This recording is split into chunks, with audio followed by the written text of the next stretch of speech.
Job లేక ఇబ్బంది పడుతున్నారా? అయితే మెడికల్ కోడింగ్ మీకు మంచి ఆప్షన్. వెంటనే కాల్ చేసి కోర్సులో జాయిన్ అవ్వండి. నమస్తే, సుమన్ టీవీకి స్వాగతం. ప్రస్తుతం మనతో ఉన్నారండి ప్రముఖ జ్యోతిష్యులు సుభాష్ శర్మ గురు గారు ఉన్నారు. రజస్వల అయిన తర్వాత అంటే ఎవరింట్లో అన్న చుట్టాలింటికి వెళ్ళినప్పుడు పిల్లలు అయినప్పుడు కొంతమంది అతి తక్కువ మంది ఊరి పొలిమేర దాడతారు. అంటే ఈ ఇంట్లో ఎందుకు, మా ఇంట్లో చేసుకుందాం అని. అట్లా చేయడం వల్ల ఏమన్నా సమస్యలు వస్తాయా, అసలు అలా చెయ్యొచ్చా? సో వీటన్నిటి గురించి గురుగారిని అడిగి తెలుసుకుందాం. నమస్తే గురుగారు. శ్రీమాత్రేనమ్మ. మామూలుగా అసలు ఇప్పుడు సమ్మర్ హాలిడేస్ అవును. ఏదో ఊళ్ళకి వెళ్తూ ఉంటారనమాట. అనుకోకుండా ఏ అమ్మమ్మ ఇంటికో లేదా ఎవరింటికన్నా చుట్టాల ఇంటికి వెళ్ళినప్పుడు అప్పుడే పిల్లలు రజస్వల అయ్యారనుకోండి. అవును. కొంతమంది అక్కడే ఉంటారు, అక్కడే ఫంక్షన్స్ చేస్తారు, అవును. అక్కడే కూర్చోబెడతారు. అవును. కానీ కొంతమంది ఉంటారు, ఎందుకు ఇక్కడ వీళ్ళకు భారం, అవును. మా ఇంటికి తీసుకొని వెళ్ళిపోతామని అవును. కొందరు చెప్పకుండా అవును. పిల్లల్ని తీసుకెళ్తారు. ఒకవేళ పిల్లలు కూడా కొందరు చెప్పకుండా వెళ్ళిపోతామని అవును. ఏడుస్తారు. అవును. అవును. నిజంగా అలా రజస్వల అయిన పిల్లలు ఊరి పొలిమేర దాటొచ్చా? ఉమ్. ఏమన్నా సమస్యలు వస్తాయా తర్వాత? తప్పకుండా తెలియజేస్తానండి. ముందుగా వీక్షిస్తున్న ప్రేక్షకులందరికీ శ్రీమాత్రే నమః, శ్రీ గురుభ్యో నమః. జ్ఞాని నామ్నపి చేతాంసి దేవి భగవతీ హిస బలాయ కృషమోహాయ మహామాయ ప్రయశ్చతి. ఇది రజస్వల అనేటటువంటిది ప్రాంతీయాన్ని బట్టి, కులాన్ని బట్టి, ఆచారాన్ని బట్టి, వ్యవహారాన్ని బట్టి మారుతూ ఉంటాయి. కాలక్రమంలో ఏమవుతుందంటే గతంలో కనుక చూసుకున్నట్టంటే పట్టింపులు చాలా ఎక్కువగా ఉండేటటువంటివి కాబట్టి ఇలాంటి మీరు చెప్పినటువంటి నియమాలు పాటించేవారు. కానీ ఇప్పుడున్నటువంటి ప్రస్తుత కాలంలో అలాంటి సమస్యలు ఏం కాదు. అంటే టెక్నాలజీ ఎలాగైతే పెరిగిందో, మనుషులకు ఆలోచన విధానాలు ఎలాగే మార్పు చెందుకుంటూ వచ్చాయో, ఇప్పుడున్న ప్రస్తుత కాలంలో అయితే అలాంటి సమస్యలు అయితే ఎవరికి లేవు. మొట్టమొదటి రజస్వల అయినటువంటి స్త్రీ ఎవరైతే ఉన్నారో గతంలో గ్రామాలు దాటకూడదు, పొలిమేరను దాటకూడదు, ప్రత్యేకంగా ఒక గదిలో కూర్చోబెట్టాలి, ప్రత్యేకమైనటువంటి వసతులు ఏర్పాటు చేయాలి అనే ఆలోచన విధానాలు ఉండేవి. ఇప్పటికీ కొన్ని పద్ధతులు అలాగే ఉన్నాయి, కానీ కొన్ని ఉన్నాయి, అన్నీ అలాగా లేవు. అంటే మరీ అంత పట్టించుకునేటటువంటి వసతులు లేవు. అంటే అసలు రజస్వల అయినటువంటి స్త్రీ మొట్టమొదటిగా ఆమెకి ఏం చేసేవారంటే ఒక ప్రత్యేకమైనటువంటి గదిని ఏర్పాటు చేసి ఆ గదిలో కూర్చోబెట్టి ఎవరు లోపలికి వెళ్లకుండా దాదాపుగా 11 రోజుల పాటు, లేదా కొంతమంది దాంట్లో 5 రోజులు కానీ, 9 రోజులు కానీ, లేదా 11 రోజులు కానీ పక్కన కూర్చోబెట్టేవాళ్ళు.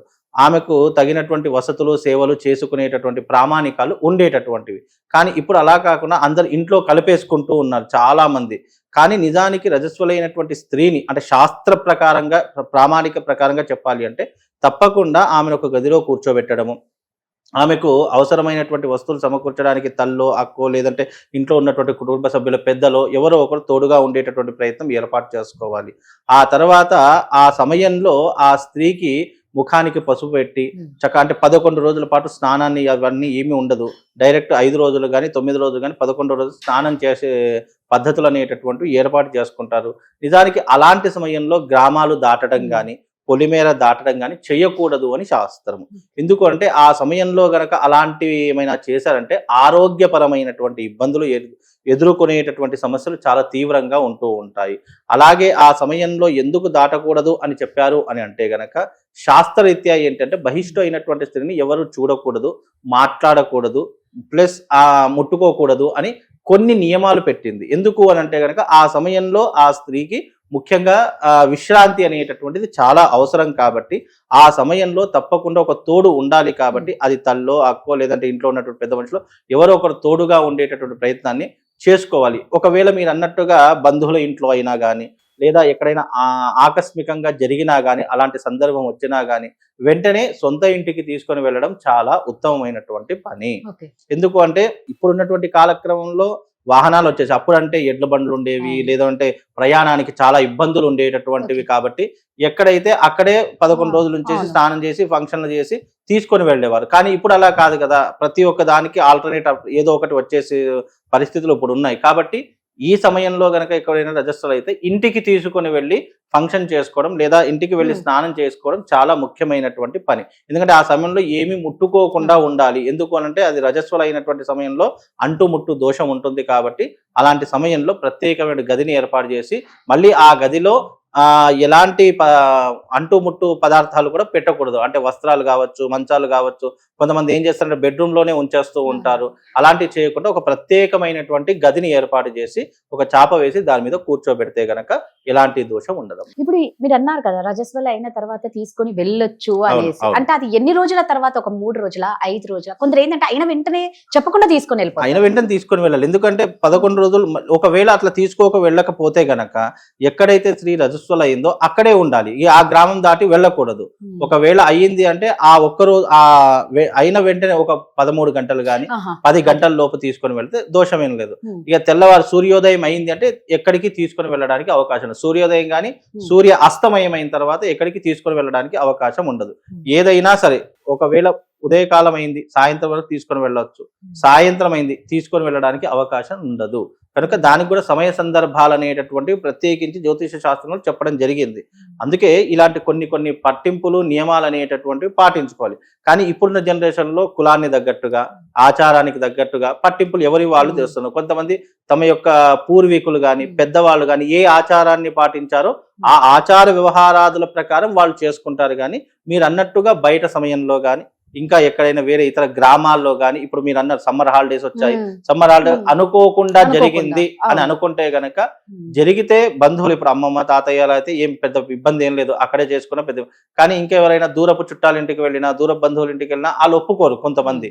ఎందుకంటే ఇలాంటి సమయ సందర్భాల్లో తప్పకుండా ఈ యొక్క సొంత ఇంట్లో చేసుకోవాలనేటటువంటి ఆలోచన ప్రతి ఒక్కరికి ఉంటుంది. కాబట్టి ఈ బహిష్టు అనేటటువంటిది రజస్వల అనేటటువంటిది కొన్ని ప్రాంతాల విధానంగా ఆచార వ్యవహారాదుల ప్రకారంగానే నడుస్తుందమ్మా. గురుగారు దీనివల్ల ఆరోగ్య సమస్యలు వస్తాయి అది తప్పకుండా. అది దేని వల్ల వస్తాయంటే జన్మ నక్షత్రాన్ని బట్టి లేదా ఆ అయినటువంటి రోజు నక్షత్రాన్ని బట్టి కొన్ని రజస్వల శాంతి నక్షత్రాలు ఉంటాయి.